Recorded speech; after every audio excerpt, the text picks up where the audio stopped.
घडामोडींच्या गदारोळात महाराष्ट्राचं राजकारण पुन्हा एकदा निर्णायक वळणावर येऊन ठेपलेलं आहे. उपमुख्यमंत्री अजित पवार यांच्या अपघाती निधनानंतर निर्माण झालेली नेतृत्वाची पोकळी भरून काढण्यासाठी सत्तेच्या गल्ल्यांमध्ये अक्षरशः घाई सुरू झालेली आहे. कोणाच्या हाती सत्ता येणार, कोण बाजूला पडणार आणि कोणाची बंद पडलेली राजकीय दारं पुन्हा एकदा उघडणार याची चर्चा अवघ्या काही तासात चव्हाट्यावर आलेली आहे.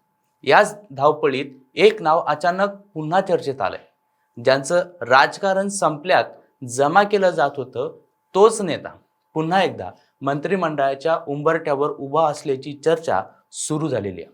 संतोष देशमुख हत्या प्रकरणानंतर राजकीय अज्ञातवासात गेलेले धनंजय मुंडे अवघ्या 24 तासात पुन्हा सत्ता केंद्रात पोहोचणार का, हा प्रश्न आता महाराष्ट्राच्या राजकारणाला हादरवतोय.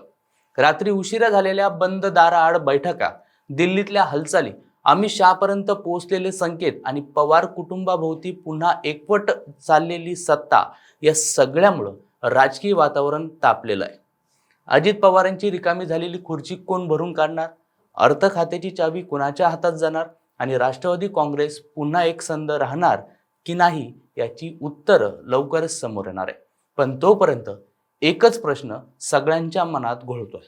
ही राजकीय उलथापालथ काहींच्या अस्ताला कारणीभूत ठरणार की अवघ्या 24 तासात कोणाच्या नशिबी सत्तेची लॉटरी लागणार, तेच आजच्या व्हिडिओच्या माध्यमातून आपण समजून घेणार आहोत. नमस्कार मंडळी, तुम्ही पाहताय सत्ते पे सत्ता, म्हणजे थोडक्यात पण महत्वाचं. उपमुख्यमंत्री अजित पवार यांच्या अपघाती निधनानंतर महाराष्ट्राच्या राजकारणात निर्माण झालेली पोकळी केवळ एका नेत्याच्या जाण्यापुरतं मर्यादित राहिलेली नाही, तर ती संपूर्ण सत्ता संरचनेला हादरा देणारी ठरत आहे. राष्ट्रवादी काँग्रेसमध्ये नेतृत्वाचा प्रश्न अचानक उभा राहिल्यानं महायुतीतील सगळेच घटक सतर्क झाले असून अजित पवारांकडे असलेली सत्ता, खाती आणि निर्णय क्षमता कोणाच्या हाती जाणार यावरून बंद दाराआड चर्चा, भेटीगाठी आणि राजकीय गणित जोरात सुरू झाली.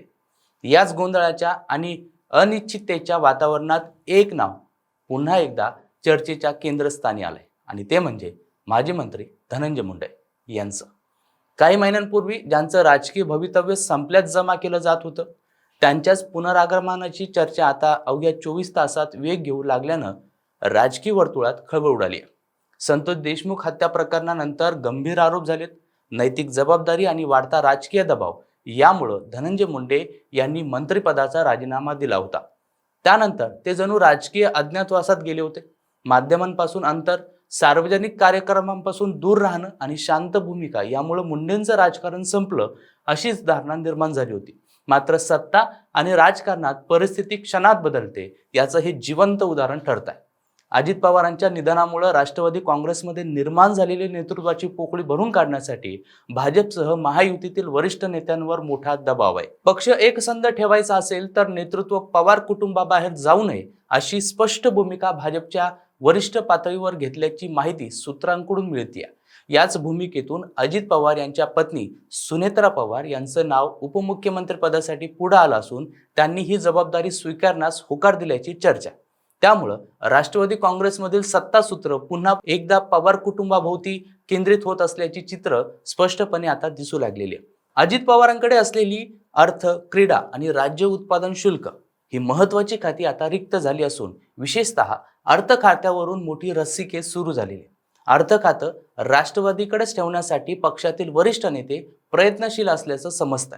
याच मुद्द्यावरून राष्ट्रवादीचे नेते प्रफुल्ल पटेल आणि सुनील तटकरे यांच्यात बंद दाराआड महत्त्वपूर्ण चर्चा झाल्याची माहिती आता समोर आलेली आहे. महायुतीतील सत्ता संतुलन बिघडू नये याची काळजी भाजपकडून देखील घेतली जात असून अशा परिस्थितीत अनुभवी, संघटनात्मक पकड असलेले आणि मराठवाड्यात मजबूत जनाधार असलेले नेते पुन्हा एकदा मंत्रिमंडळात असावेस असा सूर काही वरिष्ठ नेत्यांकडून व्यक्त केला जातो. याच पार्श्वभूमीवर धनंजय मुंडेंचं नाव पुन्हा एकदा पुढे येत आहे. सूत्रांच्या माहितीनुसार नुकत्याच झालेल्या एका रात्रीत उशिरापर्यंत चाललेल्या बंद दाराआड बैठकीनंतर मुंडेच्या पुनरागमनाची शक्यता अधिक बळावलेली आहे. अवघ्या 24 तासात ही चर्चा वेग घेऊ लागल्यानं राजकीय वर्तुळात आश्चर्य व्यक्त केलं जात आहे. विशेष म्हणजे काही आठवड्यांपूर्वी धनंजय मुंडे यांनी केंद्रीय गृहमंत्री अमित शहांची भेट घेतली असल्याची माहिती देखील समोर आलेली होती.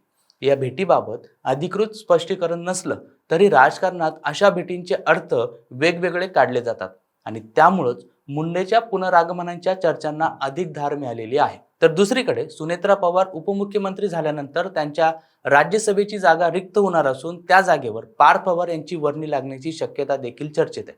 त्यामुळं राष्ट्रवादी काँग्रेसमध्ये पुन्हा एकदा पवार कुटुंबाभोवती सत्ता केंद्र निर्माण होत असल्याचं चित्र आता एकदा स्पष्ट दिसतं. काही कार्यकर्त्यांमध्ये यामुळे उत्साह आहे, तर काही जुन्या नेत्यांमध्ये अस्वस्थता जाणू लागलेली आहे. या सगळ्या घडामोडींमध्ये धनंजय मुंडेंना पुन्हा मंत्रिमंडळात संधी मिळते का, याकडे मात्र संपूर्ण मराठवाड्याचंच लक्ष लागलेलं नसून महाराष्ट्राचं देखील लक्ष लागलेलं आहे. कारण मुंडेंचं राजकारण केवळ वैयक्तिक नसून ते सामाजिक समीकरण, प्रादेशिक ताकद आणि सत्तेतील प्रतिनिधित्वाशी जोडलेलं आहे.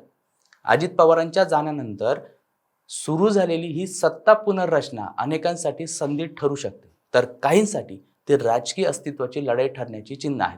पुढील 24 ते 48 तासात मंत्रिमंडळ विस्तार, खाते वाटप आणि नेतृत्वासंबंधी मोठे निर्णय होण्याची शक्यता असून महाराष्ट्राच्या राजकारणात नवं वळण मिळण्याची दाट शक्यता आहे. बरं का मंडळी, धनंजय मुंडेंवर पुन्हा एकदा मोठी जबाबदारी येते की नाही हे लवकरच स्पष्ट होईल. मात्र सध्या तरी एक गोष्ट निश्चित आहे आणि ती म्हणजे अजित पवारांच्या निधनानंतर सुरू झालेल्या या राजकीय हालचालींनी राज्याच्या सत्ता केंद्रात प्रचंड हालचाल निर्माण केली असून काहींसाठी ही घसरण आहे, तर काहींसाठी अवघ्या 24 तासात लागलेली राजकीय लॉटरी देखील ठरू शकते.